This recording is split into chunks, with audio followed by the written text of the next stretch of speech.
Welcome to an excerpt from A New Era of Engagement, presented at NRECA's 2010 annual meeting.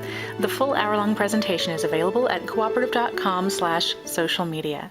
And now, welcome Scott Gates. What is the cost to get these programs started? And do you need an employee with special skills? Mainly, do we need to hire another person to do all this? You need to hire a teenager. Hire a what? Yeah, or just take the youngest person on your staff and turn it over to them. But really, the cost, some of these, as far as Facebook, really no cost at all whatsoever. Most of these, now if you're doing YouTube videos, you're going to need some video equipment, which you may already have. Doesn't have to be very sophisticated. And staff-wise, you play around with it a little bit, you learn. If you've got kids at home, they'll tell you how to do it. They're doing this in school already. It can't be that hard. So really, very little money involved in this. It's not even very time-consuming, actually. There's a lot of work at the beginning to get it set up, but once it's set up, it doesn't take long. Just a few minutes every day. So.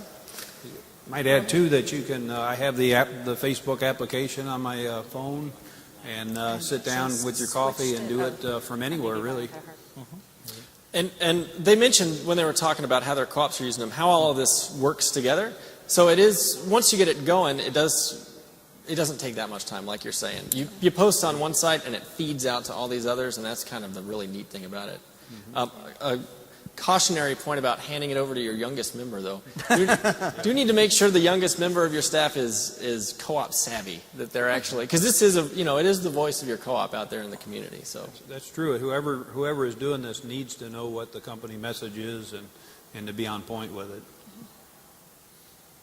So, kind of a follow-up to that question: how much time would you say it took daily to do this?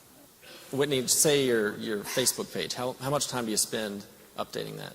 I think it's just really, it depends on what's going on in your co-op. Around annual meeting, per se, you might send out a couple messages per day, and the time it takes you to log in, tap out a message, maybe upload a picture from last year, maybe 10 minutes tops, but it really comes down to how much time you want to devote to it and what you want to use it for. There are some co-ops who use these sites only when there is an outage, Twitter per se.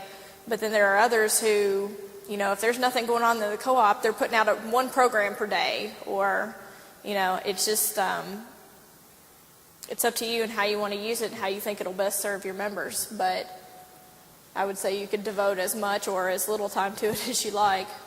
Have any of you run into management that is afraid of opening up social media to staff?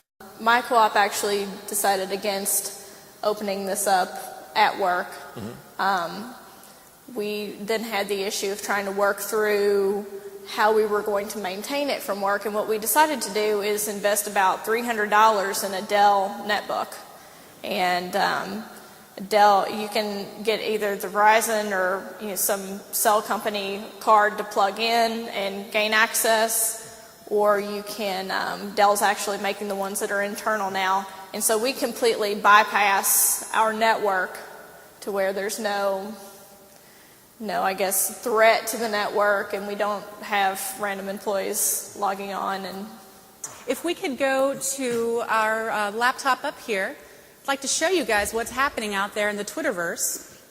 The Twitterverse. Did you just coin that term? No, sadly. It was coined long before me. Wow. This is Straight Talk's Facebook page, and what we've been doing right when we started with the panelists, started putting in a lot of y'all's questions that you've been texting us. And we have some folks in Indiana and Nebraska and a couple other areas that have been answering some of your questions, which I just think is cool.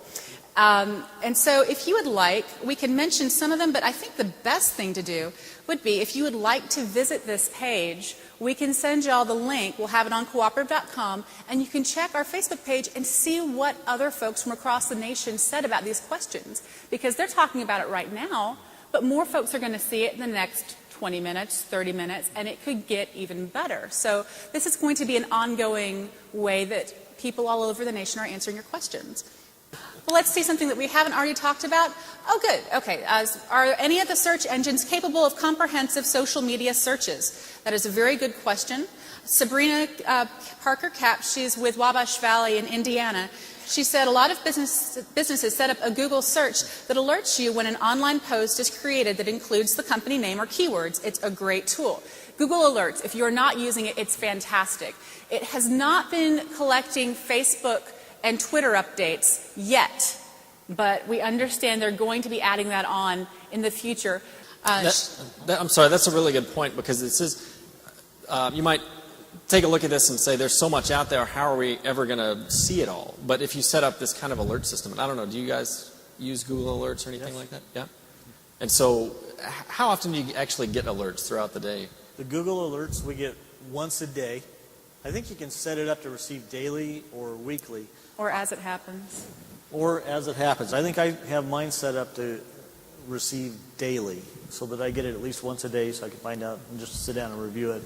Because it gets emailed to you as it happens. If you get several things, it might inundate your email box, but I want to know on a daily basis. So it's kind of like a free news clipping service? It's like almost? a news clipping service, yeah. You could either pay for a news clipping service, or you could go with Google Alerts. Sounds good.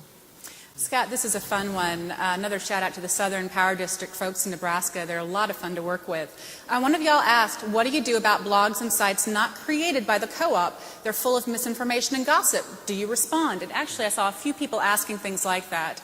The folks in Nebraska said, in one case we responded regarding the position we have taken on climate change legislation through the OEOF campaign. Since they were kind enough in their blog to provide a link to our website, we posted on our site information stating why we were engaged in the OEOF campaign.